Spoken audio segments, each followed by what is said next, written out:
One of my favorite moments early on, I think, when I really saw the impact of these approaches and the way we try to work at CE was the first year we had an event. We were doing a strategic planning process for a theater, and we had an all-day retreat where the entire board of directors and the entire staff and some of the resident artists were all in this big rehearsal hall together for the whole day, and they had never spent time together like that.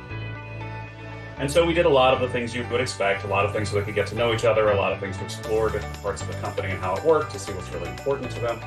But there was a moment when we stopped them and we were having a full group discussion. We said, let's talk about why we're here. And one of the things Clayton and I said was, you're here because you are a group of people, a specific group of people who are in the specific place, in the specific relationship together at this time.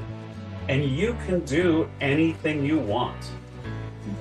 You do not have to do what this theater has done before. You do not have to do what the theater down the street says. You do not have to do what the National Endowments for the Arts says. You do not have to do what anybody says. You, as a group of 75 people, can make whatever choices you want and then go forward with that.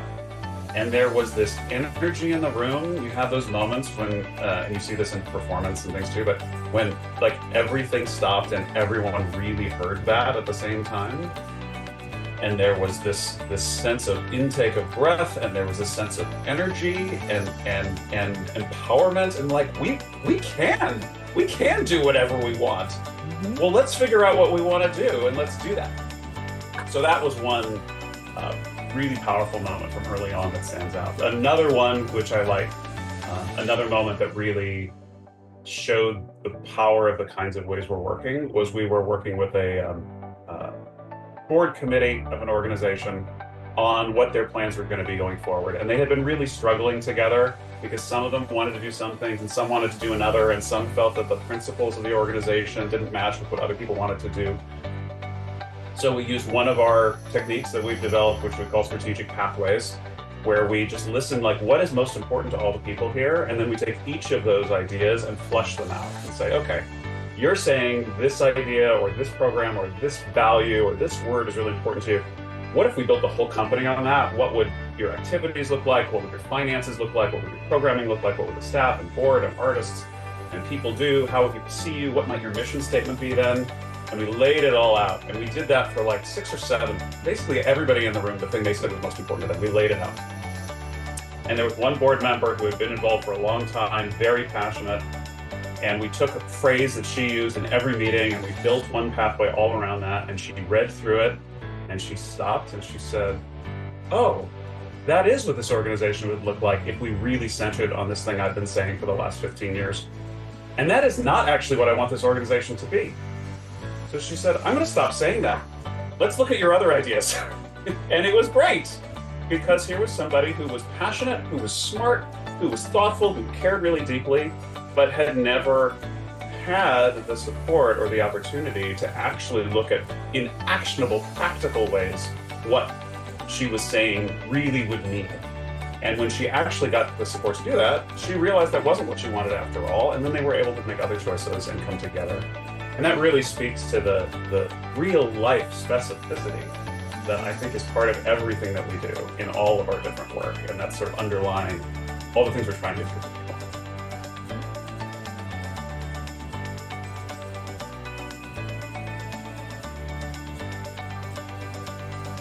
Our team at Creative Evolutions, the ecosystem that we work in, naturally is many different people, and it ebbs and flows all the time. There's some people we work with quite extensively for a while, and then we stop working with them and they go off and do other things.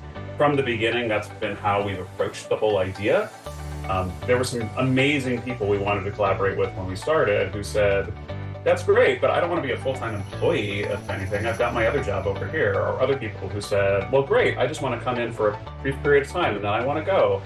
And other people who were all over the country. We have colleagues all over the United States. We have people in other countries too that we work with sometimes. And so naturally, we're using a lot of virtual activity, a lot of video calls, but it's very important to us and has been since the very beginning to balance that, because there is power in the in-person. And when we very first started Creative Evolutions, Kalita said to me, I won't do this unless we get to see each other in real life at least once a month. So Kalita and I make sure to see each other at least once a month, sometimes because we're working with someone in a particular place, sometimes just we get together. And then the other people in our ecosystem are really frequent collaborators. We'll gather them together sometimes every few months, intentionally. Other times we're just getting together as we're working on different things around the country. And anytime we have other colleagues, whether those are consulting clients or whether those are thought partners or whether those are people working on different things with us, anytime we can find a chance to stop by and see them in person is really important and meaningful.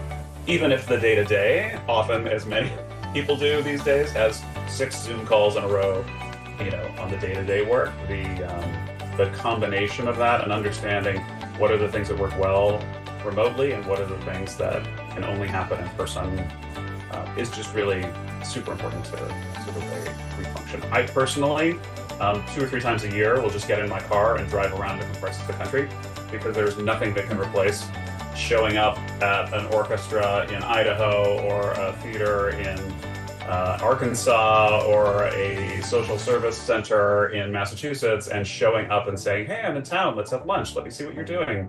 Like, let me get a sense of what's going on for you in your community. There's nothing that can replace that. So that's something I've committed to personally that I've done for years and years, way before Creative Evolutions.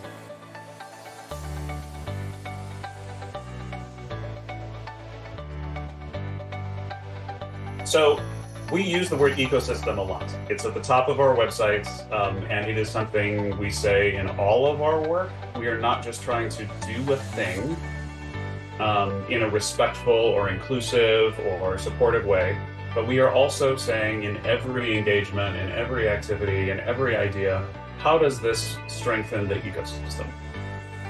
One of the things that we really believe is that the organization, right? Like whether that's Creative Evolutions or whether that's a nonprofit organization or whether that's a for-profit business or whatever it is, like, an organization is just a tool for the people who need to be realized to do good work there, for the people who are being impacted or supported or served by the activity of the other people. And sometimes we get a little hung up on organizations being just their own bubble and that no one else exists until they come into the organization, and then when they leave the organization, they don't exist again. And when we're doing staffing work, we often say everybody will leave. Eventually, everyone will leave. And if people say, well, the only people who matter to us are the ones who are here right now inside the organization, then they're losing out on so many humans, so many relationships, so many assets, so many things that can happen.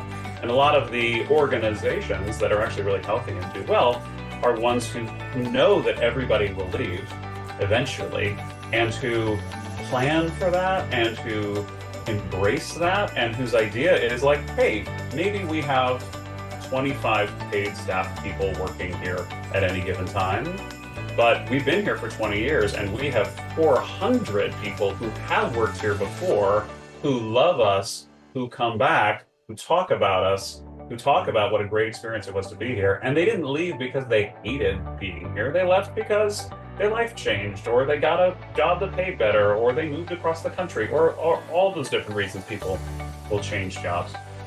And just that idea of, your ecosystem, the people who matter, include alumni or people who touched you and had a good experience and gone on. Just that is really amazing to a lot of people. And we keep extending that out, again, in our work and the people we work with. When we do hiring processes, we say all the time, you're hiring one job.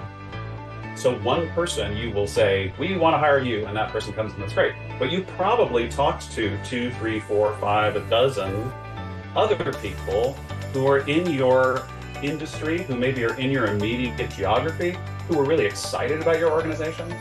And if you treat them well, and of course for us, one of the things we started doing is compensating those people, compensating those candidates, communicating really well, valuing them, following up with them after the fact. If you do that, now you have 2, 3, 4, 5, 10, a dozen stronger advocates for your organization, even if only one of them got a job. But if the rest came away going, wow, I wish I'd gotten that job because that organization is amazing and they treated me so well, then that sets you up not just for a future hiring process, but it sets you up for when those people are leaders of other organizations, or when one of those people become, suddenly is making their own personal donations, or they go to work for a foundation, or they become the chief of staff for the mayor's office. Any of those things happen all the time, and if we are investing in the people we touch in the ecosystem, then that benefits us. And it's getting outside of the all that matters is my organization mindset.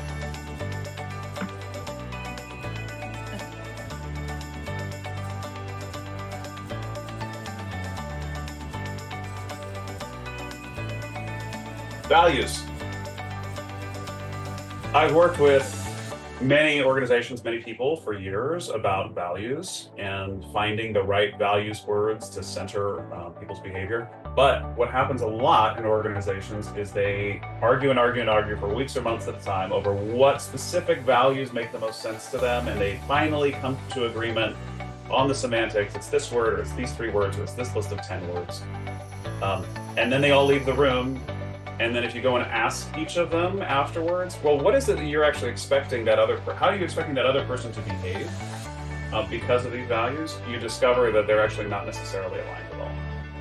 And that they never really talked about what they really want other people to do or not do as a team. Like what are they going to do differently here in this environment that they would not do in their house, right? Or that they would not do at a different organization or in a different environment. And people often don't have that conversation. And what we talk about a lot is the reason people don't really have the real conversation about those things is because it's uncomfortable. Because as soon as you talk about actual behaviors, actual, like, I can do this or that, I can say it this way or that way, I can include you in this meeting or not, any of those things, then it gets uncomfortable because you lead yourself to a point where you're going to say at some point, okay, here's this group of people. We're saying some people should not do this behavior anymore. Or they should do this behavior that they're not doing now. And that means some of the people here in this room have to change. And we as a group are asking some of the people or all of the people in this room to change their behavior. And it often, when you get that granular about it, it feels very personal. And so then suddenly it can start feeling uncomfortable. It can start to feel like an attack, like, oh, this way that I behave all the time, that I behave with my family, that I behave with my friends, that I behaved in my last job or my last pursuit or initiative. Like, we're saying you don't want me to behave that way here. And it can feel personal. And so then people get uncomfortable. So then people don't want to make anybody uncomfortable. And so then they don't get specific. And then what happens is we all agree on some pretty words, and then we keep behaving the way we were anyway, which then causes people behind closed doors to say, well, that person isn't living up to these values, and now I'm mad at them. Whatever. And it actually can foster ongoing conflict, ongoing toxicity, because of this fear of discomfort. And it's one of the reasons Creative Evolutions, we worked for a few months at the beginning without any sort of stated values. And then we started saying, what values are we living through based on how we're behaving? And one of those was embracing discomfort. And if we go through, a conversation, but if we go through a day, if we go through an engagement, if we go through a creative process somewhere, and we get to the end and we're like, great, well, that was very comfortable and never felt uncomfortable at all. Then we stop ourselves and go, okay, then what is it that we didn't do? What did we dodge away from doing? What are we avoiding that we were so comfortable? And this is something that we put very clearly when we work with people, when we engage with people. We say, hey, it's going to be uncomfortable sometimes. We're telling you now, we're going to keep reminding you that it's going to be uncomfortable sometimes. And when we get to a point and you go, gosh, I'm really uncomfortable about this, we're probably going to say, that's good. And then you'll go, oh, right, we said we would be uncomfortable. We go, yeah. That uncomfortable doesn't mean unsafe. Uncomfortable doesn't mean attacking. It doesn't mean being judged about a bunch of things necessarily. But uncomfortable means engaging with the real specificity that really makes sense.